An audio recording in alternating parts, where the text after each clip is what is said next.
Salut, bienvenue pour une nouvelle vidéo. Aujourd'hui c'est pas un book haul, c'est un book haul check-in. Ça fait un moment que j'en ai pas fait.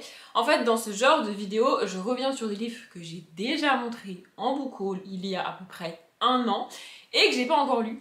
Donc là on va se concentrer sur des achats, enfin des acquisitions qui sont entre août et décembre 2020. Donc ça fait plus ou moins un an que ces livres sont dans ma palle et ils le sont toujours. Voilà.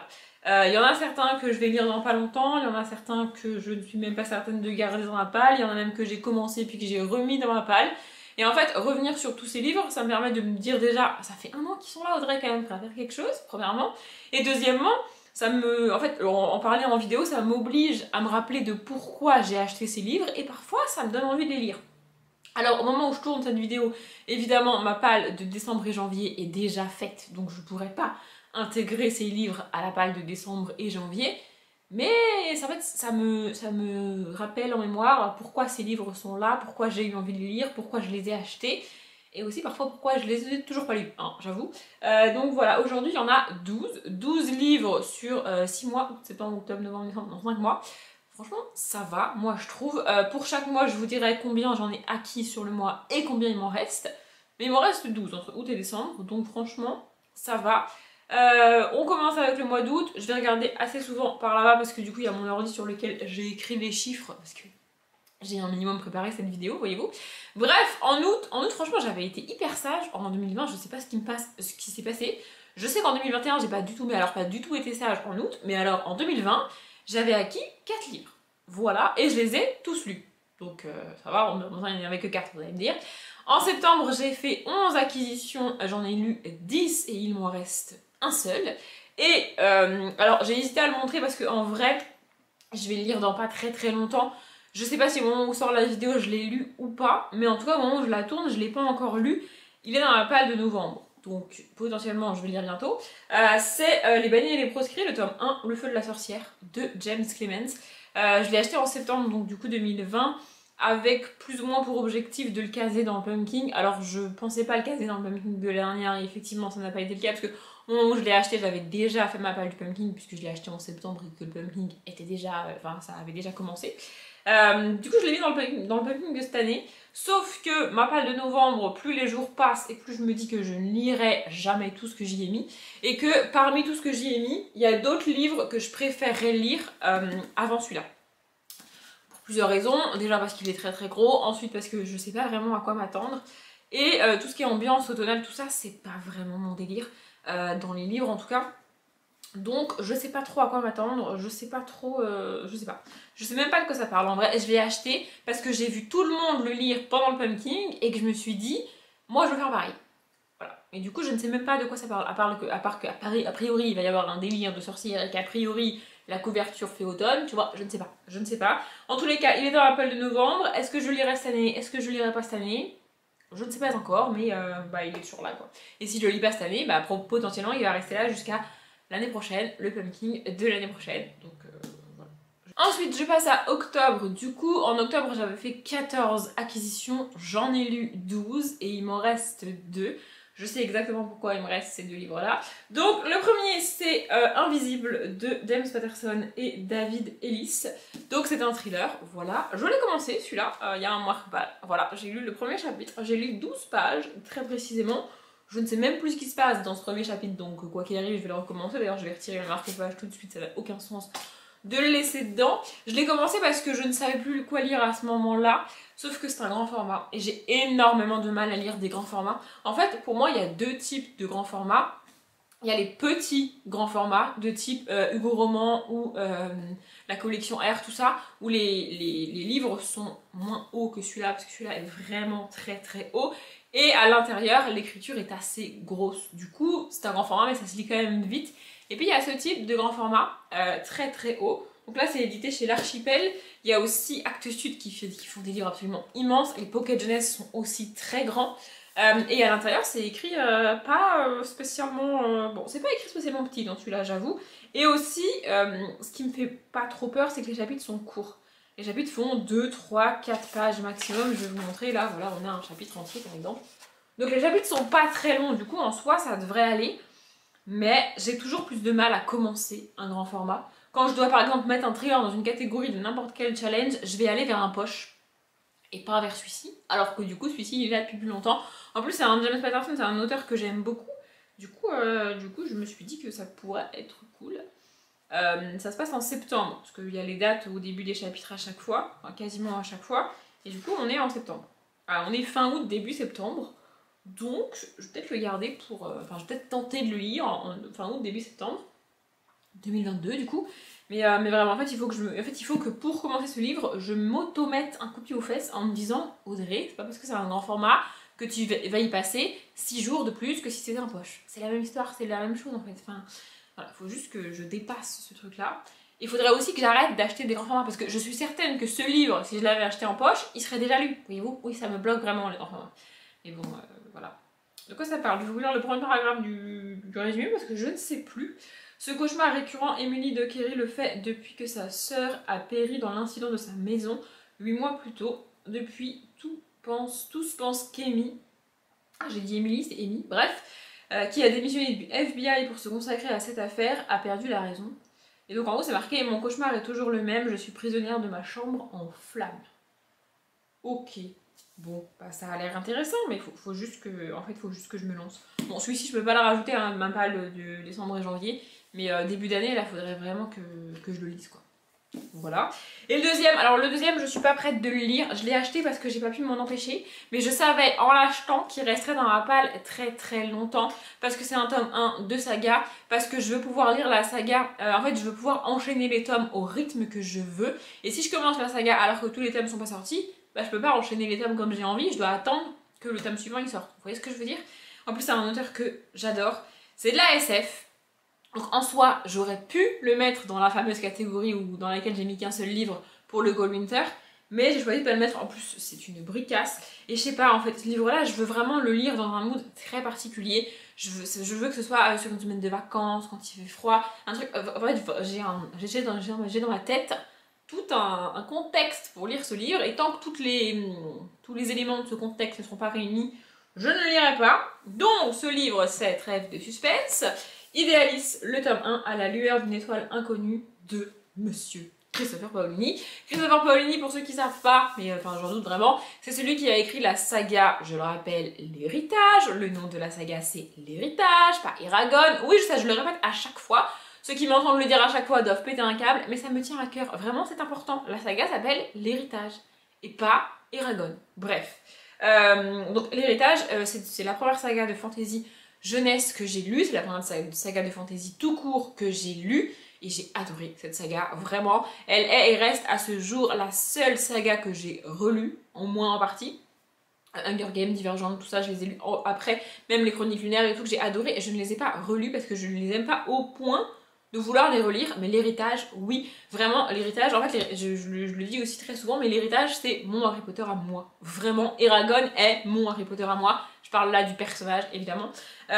Et du coup, en fait, ici, on est dans de la SF. Alors déjà, j'étais hyper contente de voir enfin Christopher Paolini écrire autre chose, parce que depuis, en fait, il a écrit les 4 tomes de L'Héritage, donc Eragon, L'Aîné, Brisingr et L'Héritage, donc qui sont les 4 tomes.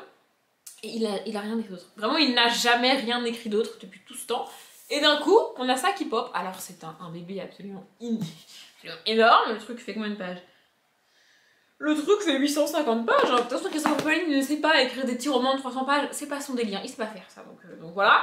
Donc 840 pages. Quand je l'ai vu, en fait, j'étais trop contente de voir un nouveau livre de Christopher Paolini. Ensuite, je me suis dit, oh non, c'est dommage, c'est de la SF. Et moi, je lis pas de la SF. J'aime pas la SF. Et puis, je me suis dit... Avant de lire L'Héritage, je ne lisais pas de fantasy. Enfin, je veux dire, j'ai découvert la fantasy avec L'Héritage. Ça serait peut-être bien. Enfin, je peux du coup découvrir vraiment de la SF avec Idéaliste parce que j'ai quasiment jamais lu de SF dans ma vie. Donc voilà. Bon, là, par contre, on est sur un grand format écrit pas hyper petit. C'est édité chez Bayard comme L'Héritage du coup. Mais parce que c'est Christopher Paolini, là, le fait que ce soit un grand format ou pas, je m'en fous en fait. J'ai vu que le tome 2 était sorti, mais le truc c'est que je sais pas combien il y aura de tomes dans la saga. Donc du coup, je me suis pas encore décidée à le sortir. Voilà.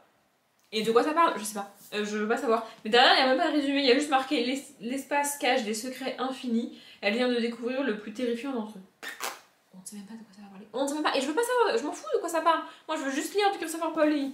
Pas tout de suite, mais c'est prévu un jour dans ma vie. Ensuite, on passe à novembre, très logiquement. Du coup, donc en novembre, j'avais fait 20 acquisitions. On augmente un petit peu là, on sent que la fin de l'année approchait et que Audrey, elle a complètement lâché les vannes. Donc 20 acquisitions, mais j'en ai lu 17. Il ne me reste que 3. Et bah en vrai, c'est tous dans le même genre, je m'en rends compte. Le premier, c'est À perdre haleine de Aga Leswewix. Je sais aucune idée comment ça se dit, je vais vous mettre le nom là pour que. Voilà, j'ai aucune idée comment ça se prononce, je suis désolée. Donc, c'est un thriller, et en fait, je me rappelle très bien, je l'ai eu offert par France Loisirs. Parce que j'avais passé une commande, et quand j'ai reçu ma commande, il manquait un truc dedans, ou je sais plus, il y avait un problème avec cette commande. Du coup, j'avais fait c'est un truc que je fais extrêmement rarement, de faire un message. Genre quand je reçois un livre que j'ai payé neuf, abîmé, je ne fais même pas de message au site ou à l'entreprise qui m'a envoyé le bouquin. C'est comme ça. Bref. Mais là, il me manquait un truc dans ma commande, vraiment. Et j'avais été facturée. Donc du coup, j'avais fait un message en mode j'ai pas ce livre là, c'est quoi ce délire, tu vois. Et du coup, ils m'ont renvoyé le livre qui me manquait, je sais même plus ce que c'était. Et avec, en cadeau, pour s'excuser, ils m'ont mis celui-là. Donc là, je me retrouve avec un livre que j'ai pas demandé, que je sais même pas de quoi ça parle, que je ne connais même pas. Et bah donc il est toujours là un an plus tard, hein, parce que je ne sais pas, je ne sais pas. A priori, on est dans un thriller, et on est dans... En fait, le thème a l'air très intéressant, mais j'ai jamais lu réellement de... En fait, j'ai jamais commencé un livre en sachant que ça allait parler de ce thème. Et là, vraiment, il faut être prêt mentalement pour lire ce genre de livre, parce que la première phrase, c'est « Une série de viols dans un parc londonien. Une séduisante amatrice de footing voit le piège se refermer sur elle. » Donc là, c'est même pas le résumé, c'est juste la phrase qui est au-dessus du résumé. Mais voilà, un trailer qui parle de viol, ça a l'air... Voilà. Oh, les chapitres sont hyper courts, j'avais pas fait gaffe. Vraiment, j'adore les chapitres qui sont courts. Vraiment. Mais voilà, en fait, ce genre de livre, par exemple, quand je fais un challenge ou quoi, je sais pas dans quelle catégorie le mettre parce que j'en ai jamais entendu parler. Il faut vraiment que je prenne la peine de le sortir et tout. Par exemple, peut-être que dans une catégorie féministe, ça passe, j'en sais rien. Bon, dans une catégorie thriller, ça passe aussi. Ça passe peut-être dans plein de catégories avec plein de thématiques, mais comme j'en ai jamais entendu parler de ce bouquin, je sais pas de quoi il parle en fait. Donc, en fait, quand je prépare mes pales, bah, j'ai toujours mieux, j'ai toujours plus évident à mettre dans les catégories, même en trichant, que d'aller vers celui-ci que je connais pas. Donc c'est très cool d'avoir eu un livre offert par France Loisirs pour s'excuser machin et tout, ils étaient pas obligés en plus, hein. Mais bah, du coup, bah, il est toujours là, et je ne sais absolument pas quand est-ce que je vais le lire. Le deuxième, il est dans la palle du pumpkin, donc dans la palle de novembre. Je ne sais pas si je vais, toujours comme le feu de la sorcière, hein, je ne sais pas si je vais avoir le temps de le lire d'ici la fin du mois. J'aimerais bien, mais le truc c'est que je commence à enchaîner pas mal les déceptions niveau thriller, donc j'ai peur, vraiment. C'est Ni vu ni connu, de Mary Higgins Clark. Voilà, je veux pas lire le résumé, je veux pas savoir de quoi ça parle. En vrai, il est très court, donc lui, il y a des chances que j'arrive à le caser d'ici la fin du mois, mais je suis pas sûre. Je suis pas sûre, je verrai bien. Et voilà. Je sais pas si les chapitres sont courts, j'ai pas l'impression que les chapitres soient particuliers. Ouais, si ça va, ils font 5-6 pages, je dirais, à chaque fois. On a des passations de chapitres comme ça en plein milieu. C'est un truc que je détestais avant et c'est un truc que j'adore maintenant. Faut pas chercher. Donc voilà, potentiellement j'en parlerai bientôt en update et tout parce que je vais le lire bientôt, mais je suis pas certaine. Et le dernier, c'est La ligne noire de Jean-Christophe Granger. De mémoire, j'avais acheté 3 livres de Jean-Christophe Granger en novembre 2020. J'en ai lu 2 et je crois que j'ai abandonné les 2 parce que ça passait pas. Vraiment, ça passait pas. J'ai adoré Les Rivières pourpres et depuis, j'arrive plus à apprécier du Jean-Christophe Granger. Vraiment, au-delà de... En fait, je cherche même pas un livre de cet auteur-là que je vais aimer autant que Les Rivières pourpres. Juste passer un bon moment, juste être capable de terminer le bouquin. J'y arrive pas. Je n'y arrive pas. Donc voilà, je ne sais pas. Puis alors en plus, c'est pas comme Ni vu ni connu où tu te lances dedans, ça fait même pas 300 pages, t'es content et tout. Là on est sur un beau petit pavé qui fait combien? Bah 600 pages, hein, voilà. Pourquoi poser la question? Évidemment, ça fait 600 pages. Donc je ne sais pas, je ne sais pas. Je l'avais sorti pour potentiellement le caser dans le Cold Winter et puis en fait j'ai eu la flemme. Donc je ne sais pas combien de temps il va rester encore ici. Mais très longtemps, parce que ici on est sur un poche thriller, donc il n'y a même pas l'excuse du grand format, et heureusement, parce que franchement je l'aurais jamais lu en grand format celui-là, c'est sûr.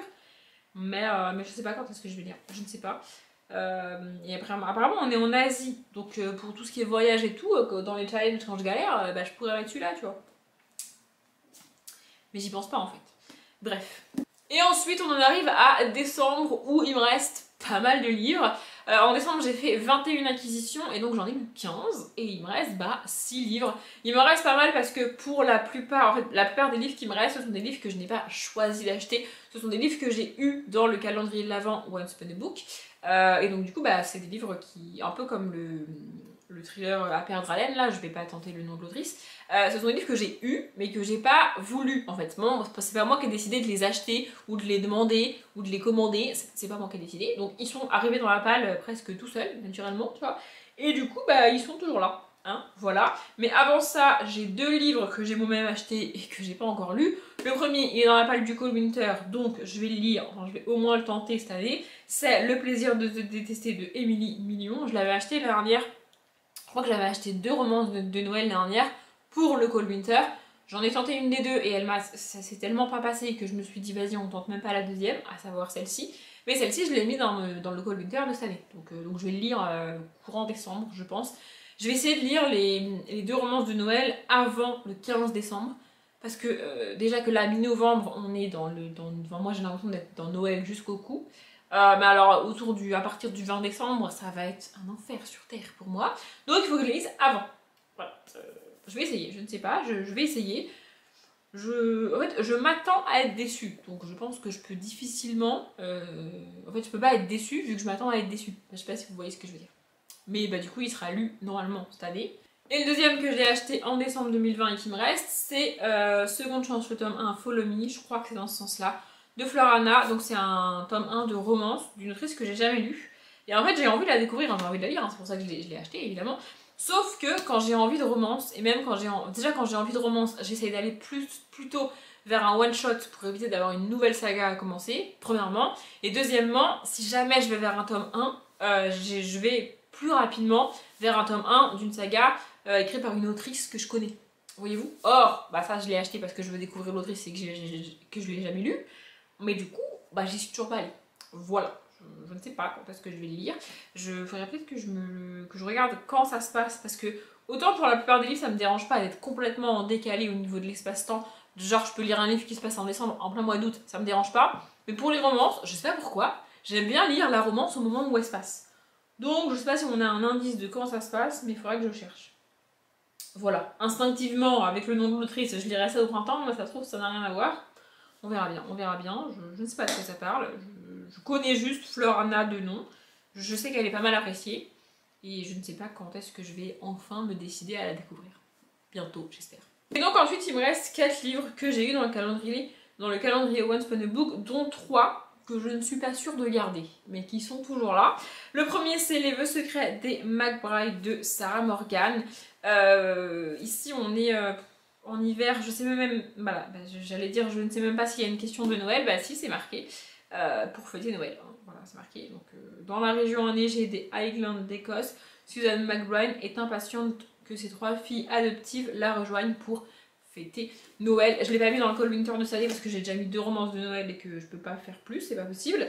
Peut-être que je le mettrai l'année prochaine, je sais pas. Ce qui me bloque, c'est 2 choses. Premièrement, j'ai déjà lu du Sarah Morgan et c'est pas vraiment passé avec moi. Et deuxièmement, a priori, on est sur un livre qui est pas vraiment dans une saga, mais qui est un peu c'est un peu comme un spin-off d'une saga. Enfin, c'est un peu un livre complémentaire à une saga qu'on peut lire en dehors de la saga, enfin sans avoir lu la saga d'après ce que j'ai compris. Mais je suis pas sûre. En fait, je suis très contradictive comme fille et je me fatigue. Premièrement, je me dis, si je peux le lire sans avoir lu la saga, c'est cool, je peux le commencer. Sauf que si je l'aime et que ça me spoil toute la saga, après je pourrais plus lire la saga. Mais en même temps, il n'y a pas vraiment énormément de chances que j'aime, vu que Sarah Morgan, ça le fait pas trop de base. Et que, on est à Noël. Donc voilà, je sais pas. Du coup je suis perdue et quand je suis perdue je ne fais rien. Donc il attend sagement dans ma bibliothèque que je me décide à le lire. Et je ne sais pas quand je me déciderai à le lire. Par contre ici on est sur des chapitres longs. Hein. On est sur des chapitres qui font bien une bonne vingtaine de pages. Oui c'est ça. Même plus. Et donc, voilà. Donc du coup je ne sais pas. Si vous avez un conseil, si je dois d'abord commencer par la saga ou si je peux commencer vraiment par lui, si ça me spoil pas la saga, je sais pas. Vraiment je sais pas. Aidez-moi parce que pour celui-ci, je sais pas. Le deuxième, on est sur un genre de livre que je ne lis jamais et qui ne m'attire absolument pas, mais que j'ai eu dans le calendrier de l'Avent Once Upon a Book et qui du coup est toujours là. Ça s'appelle Le Seigneur de Lochraven et c'est écrit par Shannon Drake et on est sur une romance historique puisque c'est la collection Victoria de Harlequin. Mais en fait j'ai eu une énorme appréhension pour absolument toutes les romances historiques. Ce qui me fait principalement peur, évidemment, c'est la place de la femme, mais au-delà de la place de la femme dans la société dans laquelle on est dans le livre, ce qui me fait peur, c'est le traitement des personnages féminins, parce que j'ai peur que parce qu'on est dans une romance historique qui se passe à une période où la place de la femme, c'était pas trop cool, tu vois, l'autrice se permette toutes les libertés du monde sur son personnage féminin, sous prétexte que, un, on est à une époque où, balèque de la femme, et deux, c'est une romance, donc toute sa vie va tourner autour de ça. Vous voyez? Et ça passera pas chez moi, c'est pas possible, je peux pas lire un livre comme ça. Du coup, je n'ai jamais tenté une romance historique, vraiment.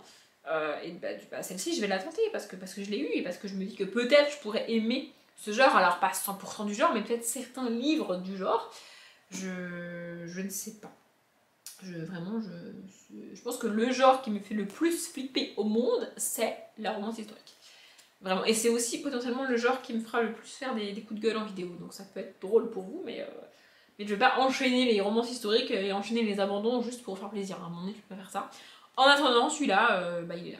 Le suivant, c'est exactement la même histoire qu'avec les McBride et Sarah Morgan, puisque c'est Noël à la petite boulangerie de Jenny Colgan. Donc on est sur un livre qui appartient à une saga qu'a priori on peut lire sans vraiment avoir lu la saga. Sauf que j'ai déjà lu le tome 1, enfin j'ai essayé de lire le tome 1 de cette saga, que j'ai abandonné. J'ai été quand même assez loin de mémoire, je crois que j'avais lu bien 150 pages avant d'abandonner le tome 1. Je sais plus c'est quoi le titre du tome 1. Et en fait ça passe pas, j'ai trouvé le tome 1 trop léger. Ce que j'ai reproché au tome 1, c'est que c'est de la... Vraiment c'est du feel good pur, et moi ça me convient pas. Moi il me manque un truc dans le feel good, je trouve que c'est pas assez en fait. Et je me dis, j'ai abandonné le tome 1 de la saga parce que c'était trop léger, trop feel good. Et là, on est à Noël. Donc, niveau feel good, pompé up, légèreté, on va être au max du max. Et je suis pas sûre que ça le fasse. J'ai hésité à m'en séparer. Je l'ai pas mis dans le Cold Winter. Celui-ci, je suis quasiment sûre que je ne le tenterai même pas, en fait. En attendant, il est là depuis un an. Donc c'est la super édition Shiny, Noël, tout ça là. Moi je m'en fous, hein. Très clairement je m'en fous. Mais voilà, je sais pas, je pense que je vais même pas le tenter. J'ai pas encore vraiment décidé, je ne me suis pas mise d'accord avec moi-même. Mais ça ne saurait tarder. À mon avis, il va pas rester très très longtemps dans la palle. Mais je vais m'en débarrasser sans même avoir essayé de le lire. Je fais ça très très rarement avec mes livres, mais là vraiment un feel good qui se passe à Noël. Moi je peux faire un effort pour les romances de Noël. Grâce au côté romance, mais les feel good de Noël, à un moment donné, ça fait trop pour moi, quoi. Donc, on verra bien. Le tout dernier qui me reste, pour le coup, je vais le lire, c'est sûr, c'est juste que c'est un tome 7, et moi, je viens à peine de lire le tome 2 de la saga, donc je peux pas le lire encore, mais c'est prévu un jour, sauf qu'il va rester là très très longtemps. C'est Cruel Diablesse, donc le tome 7, des réécritures de Serena Valentino. Voilà, j'ai lu Miroir Miroir, que j'ai adoré, j'ai lu L'Histoire de la Bête, que j'ai adoré. J'ai mis Ursula, ah oui, la pauvre âme en perdition, donc le tome sur Ursula dans la palle du Cold Winter, et ça c'est le tome 7. Donc je vais bien lire le tome 3 en décembre ou en janvier, et celui-ci, une fois que j'aurai atteint le tome 7, je lirai, mais pour l'instant je peux pas le lire parce que j'ai pas lu les tomes d'avant. En soi, je pourrais le lire parce que du coup, on a un méchant et une histoire par livre et par tome, vraiment. Mais je peux pas. Je peux pas lire un tome 7 si j'ai pas lu les tomes 6, 5, 4, 3. C'est pas possible. Moi, je peux pas faire ça. Donc, il va rester là jusqu'à ce que j'ai lu le tome 6. Pour l'instant, j'en suis au tome 3. Donc voilà. Je pensais que cette vidéo serait plus courte, mais j'ai beaucoup blablaté finalement. Donc voilà. S'il y a un des livres que j'ai présenté que vous trouvez génial, que vous avez adoré, surkiffé, n'hésitez pas à me motiver à les lire. Parce que, à part le Cruel Diablesse, s'ils sont encore là, c'est qu'a priori, j'ai pas hyper envie de les lire non plus. On va pas se mentir. Donc n'hésitez pas en commentaire, hein. Vraiment c'est open, allez-y. J'espère que ça vous a plu, je m'arrête là. Comme d'habitude, je vous souhaite une bonne journée, un bon après-midi, un bon appétit ou une bonne nuit. Et je vous dis à bientôt.